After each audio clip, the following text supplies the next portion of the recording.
जय हिंद साथियों, नमस्कार। आप सभी साथियों का एक बार पुनः आपके अपने YouTube चैनल पर स्वागत है। आप सभी साथियों को मेरा प्यार भरा नमस्कार। आज की जो हम लोगों की श्रृंखला है वो व्यंजन संधि शुरू हो रही है। इससे पहले वाली क्लास में हमने आपको स्वर संधि के बारे में बता दिया है। जैसे संधि की अगर हम लोग बात करें तो संधि के कितने भेद होते हैं? संधि के 3 भेद होते हैं, स्वर, व्यंजन, विसर्ग। जैसे हम लोग वर्णमाला में पढ़ते हैं, स्वर पढ़ते हैं, व्यंजन पढ़ते हैं। जो अयोग वाह वर्ण है, अंक और आहा, इन्हीं का जो लास्ट वाला है आहा, इसी को विसर्ग कहते हैं। हम लोग पढ़ेंगे आगे विसर्ग क्या होता है। तो जैसे संधि में हमने आपको बताया था कि संधि में सबसे ज़्यादा जो महत्व है वो कहीं ना कहीं स्वर संधि का है, और स्वर संधि के 5 भेद हमने आपको बहुत शानदार तरीके से बता दिए हैं। चाहे वो पहली संधि हो, स्वर संधि के कितने भेद हैं? 5। दीर्घ संधि आपकी हो गई, गुण संधि हो गई, वृद्धि संधि हो गई, यण संधि हो गई और अयाधि संधि हो गई। किसका क्या फार्मूला है, कैसे किसको क्या पहचाना जाएगा, बहुत शानदार तरीके से, और उसके कुछ एग्जाम्पल तोड़ फोड़ के बहुत सरल भाषा में हमने आपको बता दिया है। अब यहाँ हम लोग देखने वाले हैं व्यंजन संधि। तो स्वर संधि में अभी हम लोग क्या देखते थे कि जैसे सबसे पहले इधर हम देखेंगे क्या, व्यंजन संधि। व्यंजन संधि की आज फर्स्ट क्लास है हमारी। जैसे स्वर संधि में हम लोगों ने पढ़ा था वृद्धि संधि, दीर्घ संधि, यण संधि, अयाधि संधि, उस तरीके से इसमें नहीं, इसमें कुछ नियम है, उसी नियम को हम लोगों को देखना है। और इधर भी स्वर हुआ करता था, इसका हम लोग क्या यहाँ लेते थे, इसका अंतिम वर्ण लेते थे, ये अंतिम वर्ण, और इसका जो था वो प्रथम वर्ण लेते थे। और प्रथम वर्ण दोनों ये पता चलता था कि ये भी स्वर है और ये भी स्वर है, दोनों। लेकिन यहाँ पे क्या होगा, यहाँ पे ऐसा नहीं है। व्यंजन संधि में क्या होगा कि दोनों तरफ जो है, दोनों तरफ व्यंजन वर्ण रहेगा, व्यंजन वर्ण रहेगा ही रहेगा। कोई शब्द है उसमें हम लोग देखेंगे, जैसे पुस्तक धन आलय देखे थे, हम करेंगे ये छोटा, अंतिम वर्ण छोटा आ गया और इसका पहला बड़ा, दोनों मिलके क्या हो रहा है, दोनों स्वर है। तो इसका मतलब ये कौन सी संधि हो गई, स्वर। व्यंजन में हम लोगों को क्या यहां देखने को मिलेगा कि एक तरफ व्यंजन वर्ण, दूसरी तरफ भी व्यंजन वर्ण। तरीके हैं पहचानने के। हाँ, एक चीज होगा कि कभी कभी स्वर पहले हो जाएगा, व्यंजन बाद में हो जाएगा।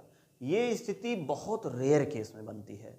ज़्यादातर प्लस के पहले जब किसी भी शब्द को आप तोड़ोगे तो प्लस के पहले जो होगा वो क्या होगा, व्यंजन ही व्यंजन होगा, ठीक। इसके बाद व्यंजन रहेगा, ये ज़्यादातर पूछा जा रहा है। अगर इसकी हम लोग देखें इसकी, तो ये लगभग मान के चलिए कि 90% क्वेश्चन यहाँ से है। मतलब 90% ऐसे शब्द हैं कि जिनके पहले व्यंजन है और बाद में स्वर है, या ज़्यादातर व्यंजन ही व्यंजन है, ठीक। जैसे मान लीजिए हम लोग देख लेते हैं दिख प्लस गज अंतिम। तो हमने आपको बहुत पहले ही बताया है कि ये जो का है, इसके नीचे यदि हल लगा हुआ है तो इसका मतलब व्यंजन संधि को एक तरह से हल संधि भी कहते हैं, है ना। इसको हल संधि भी कहते हैं। तो दिक, इसका मतलब ये का है, गा, जब इसको तोड़ेंगे तो पहला गा आएगा, बाद में आ आएगा। तो हम यहाँ गा को लिख दे रहे हैं, इसका मतलब ये गा है। अब गा है तो ये दोनों आपके व्यंजन हैं, दोनों व्यंजन हैं। इसका ये नियम कहता है कि यदि पहले वर्ण का मेल किसी तीसरे, चौथे या फिर और किसी स्वर या अंतस्थ के होगा तो इसका जो परिवर्तन होगा वो तीसरे में होगा, और तीसरे में होगा तो आधा गा हो जाएगा। और ये जो बचा हुआ दोनों वर्ण है, स्वर में हम लोग क्या पढ़ते थे कि ये वाला वर्ण क्या होता था, गायब हो जाता था। केवल लय को हम लोग लिखते थे। देखिए लय को यहां लिख दिए, ये बड़ा गायब हो गया। अब आप कहोगे कि छोटा प्लस बड़ा मिलके बड़ा, हाँ ये तो नियम के अनुसार पे हो रहा है ना, लेकिन ये वाला बड़ा थोड़ी नहीं लिखा जा रहा। इसमें जो का है इसको हम पुस्तक लिख देते थे, लेकिन का के नीचे हल लगा देते थे। इसका मतलब ये का आधा हो गया है, का आधा हो गया, आ इधर चला आया है, आ इधर चला आया है। हम लोग व्यंजन संधि में क्या देख रहे हैं, ये जो गज है ये आपका लिख दिया जाएगा प्लस, ऐसे गज लिख दिया जाएगा। तो जब ये का बदल चुका है गा में तो ये यहाँ से गायब हो जाएगा। जब यहाँ से गायब होगा तो ये परिवर्तित रूप आके आधा हो जाएगा। और इधर से गा पूरा हो जाएगा और जाके यहाँ लिख दिया जाएगा। तो इस प्रकार से आपने देखा कि दिग्गज का मतलब कि का इधर भी है, इधर भी, दोनों तरफ व्यंजन है। इससे हमें ये पहचान हो गई कि ये हमारी व्यंजन संधि है। लेकिन सबसे पहले हम लोग यहाँ देखेंगे कि जो व्यंजन शब्द लिखा है इसका वर्ण विच्छेद पहले देख लेते हैं कि इसका वर्ण विच्छेद आपका क्या होगा। व्यंजन, ये व्यंजन, इसका वर्ण विच्छेद क्या होगा। सबसे पहले आधा वा है, आधा वा लिख देंगे। उसके बाद क्या है, या है, या को आधा करेंगे, छोटा को बाहर रख लेंगे। इसके ऊपर ये अनुस्वार लगा हुआ है। अब ये अनुस्वार जब अक्षर में बदलेगा या वर्ण में बदलेगा तो ये क्या बन करके आएगा, ये हम लोगों को यहाँ देखना है। ये नियम हमने आपको पहले ही पढ़ा दिया है। जो लोग पढ़े हैं उनको कोई दिक्कत नहीं होगी, जो नहीं पढ़े हैं वो जाके वर्तनी वाली क्लास देखें, वहाँ मिल जाएगा। जब तक वर्ण विच्छेद करना आपको नहीं आएगा तब तक आप संधि नहीं लगा पाओगे। हम बार बार आपको ये बता रहे हैं। जहां वर्ण विच्छेद करना आपको आ गया तो तुरंत आप तोड़ फोड़ दोगे। तोड़ने फोड़ने के बाद तुरंत पता चल जाएगा कौन सी संधि है, तुरंत फटाक से आपका आंसर सही हो जाएगा। इस अनुस्वार के या चंद बिंदी के तुरंत बाद का जो वर्ण है ये जा रहा है। क्या रहा है, जा। और जा किस वर्ग का है, चा वर्ग का। च, छ, ज, झ, इया। अब इसका पंचमाक्षर क्या है, तो इस जा वर्ग, इस जिस वर्ग का है उसका पंचमाक्षर क्या है, इया है। तो ये जो अनुस्वार है ये इया में बदल जाएगा, इया में बदल जाएगा। उसके बाद जा बचा हुआ है, जा को लिख देंगे, आधा छोटा आ लिखेंगे, पूरा ना को लिखने के लिए छोटा आ लगाएंगे। ये आपका हो गया। हम लोग बचपन में क्या पढ़े हैं, अंगा, अड़ा, इया। गुरुजी पढ़ाया करते थे बचपन में, या जो छोटे बच्चे होंगे देख रहे हैं वीडियो, उनको ये पढ़ाया जाता है कि अंगा माने कुछ नहीं, अड़ा माने कुछ नहीं, इया माने कुछ नहीं। इसका मतलब आज तक जाने, जो लोग जानते होंगे वो, उनको कोई दिक्कत नहीं है। जो नहीं जानते हैं वो ध्यान से सुने। ये जो कहा जाता था कि अंगा माने कुछ नहीं, अड़ा माने कुछ नहीं, इया माने कुछ नहीं, इसका मतलब ये हुआ कि ये जो तीन वर्ण आपको दिख रहे हैं अक्षर, इन वर्णों या अक्षरों से किसी शब्द की शुरुआत नहीं होती है। मतलब कभी भी इन वर्णों के साथ किसी भी नए शब्द की शुरुआत नहीं होती है। भाई जैसे नया शब्द का मतलब है राम, तो पहला क्या आ रहा है, रा। उसी स्थान पे कोई भी शब्द है उसका पहला जो अक्षर है, पहला, ये तीनों नहीं होंगे। इसीलिए कहा गया है कि अणा माने कुछ न, अंगा माने कुछ न, इया माने कुछ न। इसका मतलब यही हुआ। समझ में आ गया ना। तो इस व्यंजन शब्द को हम लोगों ने तोड़ दिया ऐसे।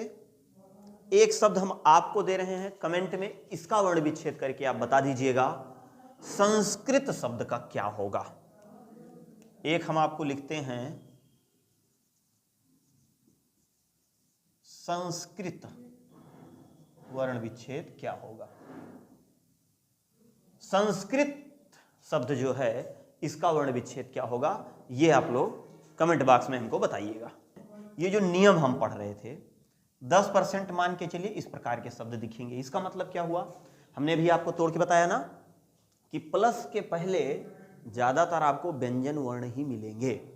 व्यंजन के बाद व्यंजन, क्योंकि व्यंजन संधि पढ़ रहे हैं। हाँ, व्यंजन के बाद स्वर भी मिल सकता है, कोई दिक्कत नहीं है, मिलेगा। ये ज्यादातर दोनों नियम आपको मिलेंगे। ज्यादातर शब्दों में बहुत कम शब्द आपको देखने को मिलेंगे कि जिन शब्दों की शुरुआत वर्ण से, उस शुरुआत का मतलब जब प्लस करेंगे, उसको तोड़ेंगे तो उसका अंतिम मतलब प्लस के पहले वाला, ये कभी स्वर आपको नहीं मिलेगा। व्यंजन तो रहेगा ही। दोनों तरफ अगर स्वर आ गया तो इसका मतलब व्यंजन संधि है ही नहीं है। अब हम लोग देखेंगे कि वर्णमाला में तो टोटल 53 वर्ण हो गए हैं। भाई अगर हम लोग देखेंगे कि वर्णमाला में 53 वर्ण हो गए, अब इसमें से मुख्य व्यंजन कितने हैं? मुख्य व्यंजन ये 33 हैं। इन्हीं शब्दों को हमें तोड़ना फोड़ना है। ये जो 33 हैं, इसमें से 25 जो है ये वर्गीय व्यंजन है, 4 जो है अंतस्थ व्यंजन है, ऊष्म व्यंजन है, 4 आपके ऊष्म व्यंजन हैं। यही जो 33 अक्षर हैं या वर्ण हैं, इन्हीं के साथ हम व्यंजन शब्द की पहचान करेंगे। व्यंजन वर्ण यही जितने हैं 33। अब इसमें सबसे पहले हम लोग ये देखेंगे, व्यंजन संधि का नियम नंबर 1 में यह बताया गया है कि यदि, मतलब इस नियम नंबर 1 का मतलब है कि नियम कोई भी आप पढ़ सकते हो, लेकिन हम लोग सबसे पहले यहीं से शुरुआत करते हैं। किताब में भी यही है, हर कोई यहीं से पढ़ाते हैं, तो हम लोग भी यहीं शुरुआत कर रहे हैं। का वर्ग का तीसरे वर्ग में परिवर्तन, जैसे अभी हमने बताया दिक् प्लस गज तो दिग्गज हो गया, तो पहले वर्ण का परिवर्तन तीसरे वर्ण में होगा। ठीक, अगर ये नियम रहेगा तो वहां पर क्या क्या होगा? तो सबसे पहले जो है नियम फर्स्ट की सबसे पहले परिभाषा देखते हैं कि इसमें कौन कौन सा होगा। तो यही बताया गया है कि पहले वर्ण का मेल यदि तीसरे, चौथे या फिर किसी 11 स्वर के साथ या फिर अंतस्थ व्यंजन के साथ, ये जो अंतस्थ व्यंजन चारों हैं के बाद अगर वो आ रहे हैं तो उनका परिवर्तन, मतलब पहले का परिवर्तन तीसरे में होगा। सबसे पहले परिभाषा देख लीजिए, उसके बाद बताते हैं। जो हमने आपको बताया कि यदि किसी वर्ग के पहले वर्ण का मेल, अब देखिए यदि किसी वर्ग के, अरे भाई कौन कौन से हैं? का वर्ग, चा वर्ग, टा वर्ग, ता वर्ग, पा वर्ग, यही है वर्ग के पहले वर्ण का मेल, ठीक, किसी स्वर के साथ हो रहा है। जैसे पहला वर्ण क्या है? का है, का, चा है,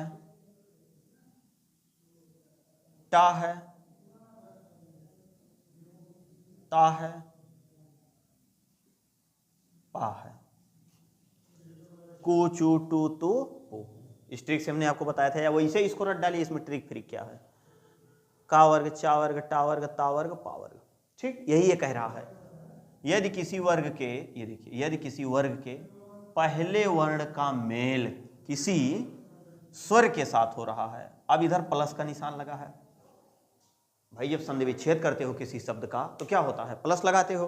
तो प्लस के पहले वाला वर्ण इसमें से यदि कोई है, नियम छोड़ो, इससे नहीं मतलब है, ये नियम के आधार पे हम बता रहे हैं, लेकिन वहां नियम थोड़ी नहीं लिखा रहेगा, वहां तो आपको पहचानना होगा ना। जब शब्द को आप तोड़ोगे, उसका वर्ण विच्छेद करोगे, दोनों को मिलाओगे, अच्छा किससे किसका हो रहा है, क्या होगा, तभी तो आप जान पाओगे ये नियम। तो का है, चा है, टा है, ता है, पा है।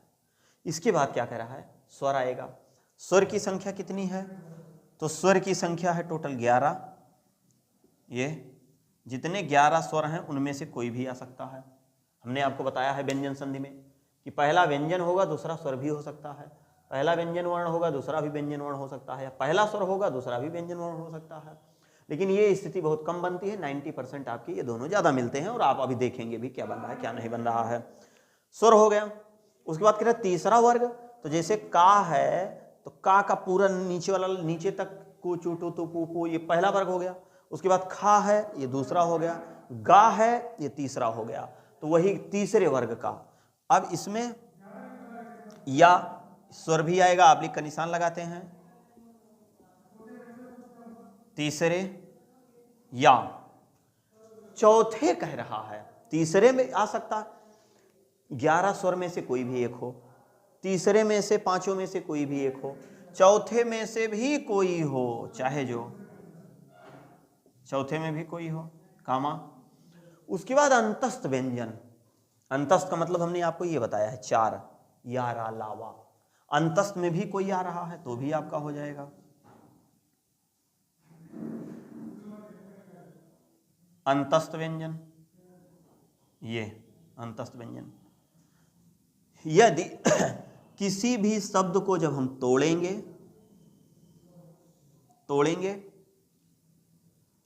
तो प्लस के पहले वाला इनमें से यदि कोई है, इनमें से कोई है, और प्लस के बाद 11 स्वरों में से कोई एक है, तीसरे में से कोई एक है, चौथे में से कोई है, और अंतस्थ में 4 वर्ण ही है, उनमें से यदि कोई है, इनमें से कोई एक रहेगा, तो वो जान लीजिए कि ये वाला नियम लगेगा। तो जब ये नियम लगेगा तो ये परिवर्तित होगा। तो जब परिवर्तित होगा, कह रहा है अंतस्थ होने पर वर्ग का, ये देखिए वर्ग का पहला वर्ण अपने ही वर्ग के तीसरे वर्ण में क्या हो जाएगा? परिवर्तित हो जाएगा। यही आपको अच्छे से समझना है, परिवर्तित हो जाएगा मतलब कि जैसे ये का है, तो अगर इस प्लस के पहले का आ रहा है तो ये अपने ही वर्ग के तीसरे में परिवर्तित हो जाएगा जब शब्द बनेगा तो, और संधि विच्छेद में का रहेगा, और जब तीसरा वर्ग आएगा तो गा हो जाएगा। भाई का तीसरा वर्ग क्या है? का, खा, गा, तीसरे क्या आ रहा है? गा हो जाएगा। जो गा होगा जब ये सब आधा है तो वो भी आधा ही होगा। तो जब आधा होगा तो ये परिवर्तित रूप हो जाएगा। ये इसका क्या हो जाएगा? इसका हो जाएगा गा, वो भी आधा। चा पहला है, दूसरा छा है, तीसरा जा है, देख रहे हैं, जा है। पहला टा है, दूसरा ठा है, तीसरा यहां डा हो जाएगा, डा हो जाएगा। ता है, ता के बाद था है, ता था दा हो जाएगा। फिर पा है, पा के बाद फा है, फा के बाद बा हो जाएगा, वो भी आधा रहेगा। ये आपका परिवर्तित रूप होके आएगा, ये परिवर्तित रूप है। ये आपका क्या है? परिवर्तित रूप है। ये परिवर्तित रूप होगा। परिवर्तित, जैसे अभी हमने एक शब्द आपको क्या बताया था? दिक प्लस गज, इतना ही में समझ लीजिए। पहले छोटा सा भी तो हम लोग और करेंगे ही। दिक प्लस गज, दिक प्लस गज। अब ये का है, और का के प्लस के बाद ये जो गा आ रहा है, स्वर नहीं है, हाँ तीसरा है, तीसरा है, कोई दिक्कत नहीं। चौथा भी यहां हो सकता था, अंतस्थ भी हो सकता था, तो भी इसका जो परिवर्तन, मतलब इसका जो परिवर्तन होगा शब्द बनके, वो अपने तीसरे में ही परिवर्तित होगा। अब ये जो का है, इसके स्थान पे आधा गा हो जाएगा, और जब आधा गा हो जाएगा तो ये का यहां से गायब हो जाएगा, तो ये हो जाएगा दी, आधा गा हो जाएगा। ऐसे तो ऐसे तो हम लोग लिखेंगे नहीं, ये संस्कृत शब्दों में हलंत वाला लगेगा, ये गा हो जाएगा, और ये जो बचा हुआ शब्द है इसके बाद आके इसी में जुड़ जाएगा। ये देखिए, अब आपका क्या बन गया? दिग्गज बन गया। क्या बन गया? दिग्गज बन गया। इस प्रकार आप अगर इस चीज को समझ गए होंगे तो पहले नियम से संबंधित आपके सारे संधि विच्छेद के जो शब्द होंगे वो आप पहचान लेंगे, ठीक। लेकिन अभी आपको पता होना चाहिए कि वो 33 वर्ण ही 33 है। 33 के अलावा अगर इसके आगे पीछे कोई शब्द बन रहा है तो ये जान लीजिए उसका शब्द बनेगा ही नहीं, वो संधि, वो किसी भी शब्द का वो टूटेगा नहीं, संधि विच्छेद बनेगा ही नहीं। ये चीज़ें आप लोगों को समझ में आ गई होंगी। तो अगर ये समझ में आ गई हैं तो इससे आपको जो वर्ग है वो आप याद कर लीजिए। का वर्ग के लाइन में कौन आएगा, खा में कौन आएगा, गा में कौन आएगा, घा के नीचे कौन सा है, अंगा के नीचे कौन सा है, पंचमाक्षर। उसके बाद जो आप देख रहे हैं अंतस्थ, तो अंतस्थ में क्या क्या होगा? अंतस्थ में आपका होगा या, रा, ला, वा, और जो 4 ऊष्म है इसमें श, श, सा, हा, ठीक। तालु वाला, मूर्धन्य वाला और दंत वाला, इसी 33 वर्णों के साथ ही हमको मेल करना है और आपका पूरा वर्ग याद होना चाहिए। हाँ, जैसे का वर्ग, तो का के वर्ग में का, खा, गा, घा, अंगा। चा के वर्ग चा, छा, जा, झा, इया। टा के वर्ग में टा, ठा, डा, ढा, अड़ा। ता के वर्ग में ता, था, दा, धा, ना। पा वर्ग में पा, फा, बा, भा, मा। ये इतना आपको याद होना चाहिए, तभी तो आप तीसरा चौथा या दूसरा तीसरा जोड़ के तभी लगा पाएंगे, नहीं तो वो आपका मामला गड़बड़ हो जाएगा। तो इसका स्क्रीनशॉट ले लीजिए और इससे संबंधित 2-4 शब्द का हम लोग उदाहरण देख लेते हैं। कुछ अब हम लोग यहाँ पे एग्जाम्पल देख लेते हैं। एग्जाम्पल देखने से पहले आप इसको देख लीजिए कि का वर्ग के ये वाले लाइन हैं, चा वर्ग के ये हैं, टा वर्ग के ये हैं, ता वर्ग के ये हैं, पा वर्ग के ये हैं। पहला नियम हम आपको ये पढ़ा रहे हैं कि यदि प्लस के पहले यदि इन वर्णों में से कोई आएगा तो इसका जो परिवर्तित रूप होगा वो तीसरा ही होगा। वो परिवर्तित रूप इसका क्या होगा? तीसरा होगा। परिवर्तित रूप तीसरा होगा। इस प्लस के बाद यदि तीसरे में से कोई भी वर्ण आ रहा है, चौथे में से कोई आ रहा है, ठीक। प्लस 11 स्वर आ रहे हैं, इनको स्वरों की श्रेणी में नहीं रखा गया है, अयोग वाह वर्ण, और 4 आपके अंतस्थ व्यंजन हैं। तो इस शब्द का परिवर्तन इसमें होगा। आइए हम लोग इसको देख लेते हैं, ठीक। चलिए यहां देखेंगे तो जब ये इसका वर्ण विच्छेद करेंगे तो ये आधा ता ही है, ता के बाद यहाँ पे क्या आ रहा है, गा आ रहा है। तो प्लस के बाद तीसरा आ रहा है, देखिए प्लस के बाद यहाँ इस वर्ग का तीसरा आ रहा है। तो जब तीसरा आ रहा है तो ता का जो परिवर्तित रूप है ये वाला है। ये तो तीसरा वर्ण कोई भी आ सकता है, कोई भी, मतलब इससे नहीं है, मतलब इसका जो परिवर्तन होगा अपने ही तीसरे में होगा। हमने नियम में आपको बताया है। तो ये अपने ही तीसरे में जब परिवर्तित होगा तो ये दा हो जाएगा, यहां से ये ता हट जाएगा। ता का किस में परिवर्तन हो गया, दा में। ता का परिवर्तन अपने तीसरे में। इनमें से कोई वर्ण आए, इनमें से कोई आए, इनमें से कोई आए, इनमें से 11 में से, इनमें से, तो पहले का परिवर्तन अपने ही वर्ग के तीसरे में होगा, अपने वर्ग के तीसरे में होगा। जब होगा तो ये सत यहाँ ता यहाँ से गायब हो जाएगा। तो हम यहाँ लिखेंगे सा और उसके बाद आधा दा लिखेंगे, और दा आधा लिखने के बाद ये जो पीछे वाला है इसको सेम ऐसे हम यहाँ उड़ा के रख देंगे। तो ये आपका क्या हो गया, सदगुण। अब आप कहोगे आप यहाँ हलंत काहे नहीं और कैसे, अरे भाई ये लोटनिक वर्ण है, आधा लिखने के लिए इसको ऐसे ही लिखना है और नहीं लिखा जा सकता है ना। हाँ ऐसे भी इसको आप लिख सकते हो, जैसे आप ये है सा, दा ऐसे लिख के और गा ऐसे लिख दो और ऐसे मात्रा लगा दो, ये भी आपका सही है। तो दा की मदद करने के लिए हो गया, तो क्लियर हो गया, दा आधा है। हमने आपको वर्ण विच्छेद में इसको पढ़ाया है। ये देखिए टा है, ये टा, टा के बाद क्या आ रहा है, बड़ा आ, बड़ा आ रहा है, क्या आ रहा है, बड़ा। अब ये स्वर है, इधर व्यंजन है, इधर स्वर है। हमने आपको बताया कि प्लस के पहले इनमें से कोई आ रहा है और उसके बाद 11 स्वरों में से कोई आ रहा है, 11 स्वरों में से बड़ा आ रहा है, अभी स्वर ही है। ये परिवर्तित होगा तब भी अपने तीसरे में। तो ये टा का तीसरा परिवर्तन क्या है, डा है, तीसरा का परिवर्तन डा है। अब देखिए तो ये टा जो परिवर्तित होगा ये डा में चला जाएगा, ये डा में चला जाएगा, टा यहां से गायब हो जाएगा। स लिखेंगे हम यहाँ सा, ड लिखेंगे, आ लिखेंगे, नन लिखेंगे। तो वर्तनी की दृष्टि से देखा जाए तो ये आपका गलत है।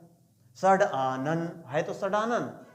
तो ये जब ये कोई भी व्यंजन वर्ण है और व्यंजन वर्ण के तुरंत बाद कोई स्वर है तो उस स्वर को ला करके व्यंजन की मदद करा दीजिए और वहां से उस स्वर को हटा दीजिए, उसको मात्रिक रूप में कर दीजिए।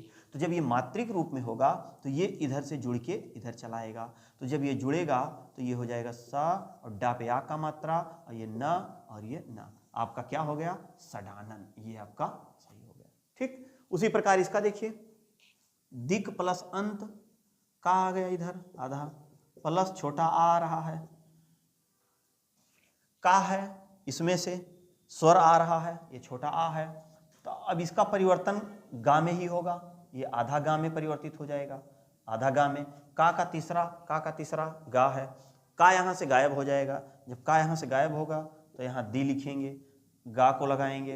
अब अंत को ये देखिए, ये इसके तुरंत बाद क्या आ रहा है, स्वर। आप कहेंगे ये अंक है, अंक नहीं है, ये अनुस्वार के बाद ता आ रहा है। तो ता था दा था ना, ये ना है, ये इसके बाद आ रहा है।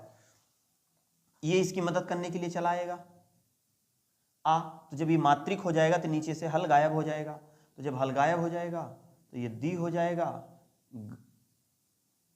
गा हो जाएगा, मात्रा नीचे गायब, बिंदी लाके इसके ऊपर रख देंगे, इसको लिख देंगे दिगंत। देख रहे हैं कितना सरल है, कितना आसानी से आ जा रहा। उसी प्रकार से दिक प्लस विजय का है। तो जब ये का है तो ये का परिवर्तित रूप क्या होगा, आधा गा होगा, क्योंकि इसके बाद वाह आ रहा है। वाह, अब आप कहेंगे ये तो छोटी ही है, छोटी नहीं है, वाह है। क्यों, क्योंकि वाह की मदद करने के लिए छोटी ई आई है। ईवी नहीं पढ़ा जाता है, वी पढ़ा जाता है, वी। तो वाह यहाँ देखिए है, ये हमने कहा है इसमें से कोई भी है, प्लस इसमें से कोई भी आ रहा है तो ये अपने तीसरे में परिवर्तित होगा, ये वाह है। तो जब इसका हम तोड़ेंगे वर्ण विच्छेद तो ये छोटी हो जाएगा और ये वाह हो जाएगा, वाह। अब छोटी जब हट गई यहां से तो ये वाधा आ गया। तो गा प्लस वा, गा प्लस वा, तो सॉरी का प्लस वा, ये का प्लस वा रहेगा यहाँ का, तो का परिवर्तित रूप गा हो जाएगा। तो गा यहाँ आधा हो जाएगा, तो हम यहाँ सीधे लिख देते हैं दी आधा गा, और उसके बाद विजय को लिख देते हैं सीधे। लेकिन अब आप ऐसे लिखोगे तो कहीं ना कहीं ये गलत है। इसके लिए क्या करना होगा, ये अकेले है, ये इसकी मदद करने आएगा नहीं, ये इसको कहेगा भैया आप मेरी मदद कर रहे हो, आप इसकी भी मदद कर दीजिए। तो जब आप इसकी मदद करने के लिए चले आएंगे तो ये हो जाएगा दिग्विजय, ऐसे पढ़ा जाता है दिग्विजय, ये आपका सही है, ये सही है, ये वर्तनी की दृष्टि से गलत है। तो इस प्रकार आपने देख लिया व्यंजन संधि की शुरुआत और व्यंजन संधि, ये आपको एकदम रटा होना चाहिए, इसकी जरूरत हमेशा पड़ेगी। ठीक, ये हम लोग पहला नियम देखे हैं अभी, का तीसरे वर्ग में परिवर्तन। तो का तीसरे वर्ग में परिवर्तन कब होगा, जब प्लस के पहले इनमें से कोई रहेगा और प्लस के बाद इनमें से कोई या इनमें से कोई या 11 स्वर या ये 4 अंतस्थ व्यंजन, तो इसका परिवर्तित रूप अपने ही वर्ग का तीसरा होगा, अपने ही वर्ग का, जैसा कि हमने यहाँ आपको बताया। उम्मीद और विश्वास है चीजें आप लोगों को समझ में आई होंगी। बाकी संस्कृत शब्द जो हमने आपको दिया है उसका वर्ण विच्छेद करके आप बताइएगा। मिलते हैं नेक्स्ट क्लास में, तब तक के लिए जय हिंद।